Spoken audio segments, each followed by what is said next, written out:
Guys, welcome back to our channel vlogs of RB.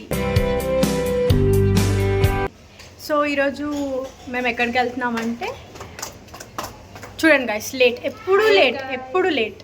నేను already చెప్పేసాను lag చేసాను.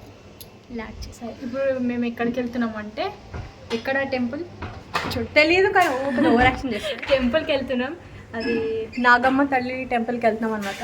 So let's go.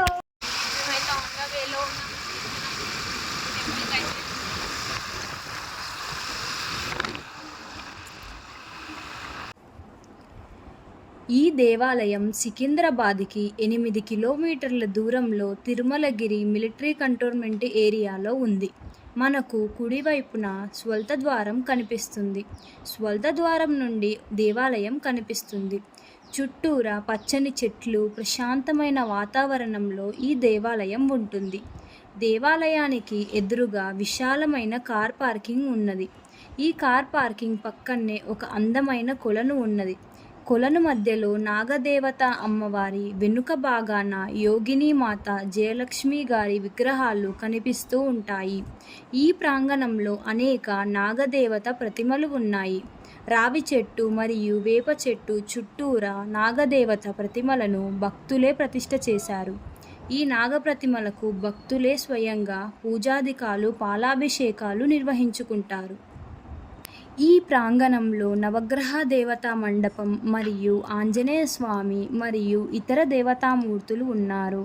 ఈ దేవాలయంలో ఎక్కడ చూసినా నాగప్రతిమలు దర్శనమిస్తాయి. ప్రతినిత్యం అనేక మంది భక్తులు అమ్మవారిని దర్శించుకునేందుకు వివిధ ప్రాంతాల నుండి వస్తూ ఉంటారు. సంతానలోపం, కుజదోష నివారణ, కాలసర్పదోష నివారణకు ఇక్కడకు వచ్చి రాహుకేతులకు పూజలు నిర్వహించుకుంటారు.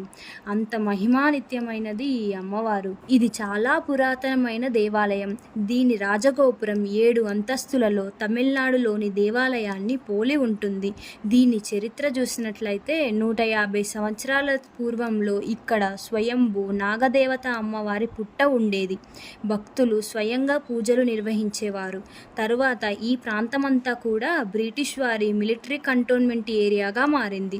మిలిటరీ అధికారులు అమ్మవారి పూజలను అనుమతించేవారు కాదు. అప్పుడు అమ్మవారి దేవాలయం శిథిలావస్థకు చేరుకుంది. ఒక మిలిటరీ అధికారి వారి గుర్రం మీద తనతో పాటు ఒక కుక్కని తీసుకొని దేవాలయం వద్దకు వస్తూ ఉండేవాడు. అతను రాకపోకలకు ఆటంకంగా ఉందని అమ్మవారి దేవాలయాన్ని ధ్వంసం చేశాడు. ధ్వంసం చేసిన వారం రోజుల్లోపల ఆ అధికారి, వారి గుర్రం మరియు కుక్కలు చచ్చిపడి ఉన్నారు.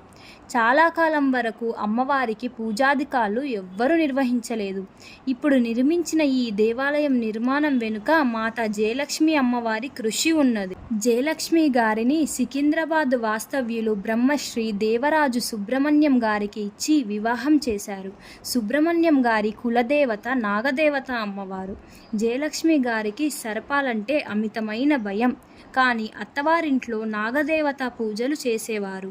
ఆమెకి తరచూ అక్కడ సర్పాలు కనిపిస్తూ ఉండేవి.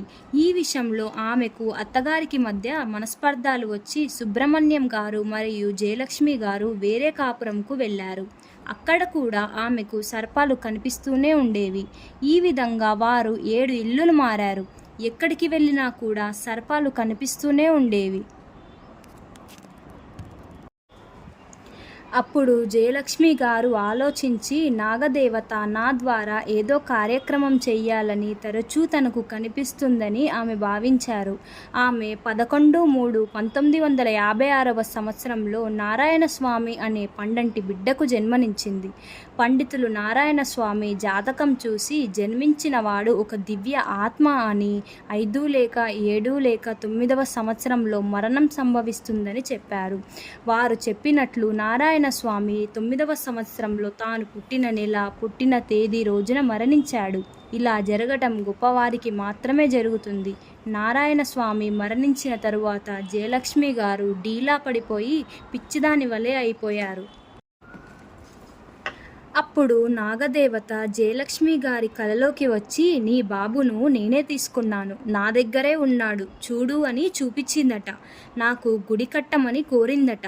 నాగదేవత అమ్మవారు జయలక్ష్మి గారికి ప్రతి నిమిషం దిశానిర్దేశం చేస్తూ ఈ దేవాలయం నిర్మాణం గావించుకున్నది. ఈ దేవాలయం నారాయణ స్వామి మరియు జయలక్ష్మి అమ్మగార్ల గురుస్థానం. స్వయంభూ నాగదేవత అమ్మవారి పుట్ట ఉంటుంది.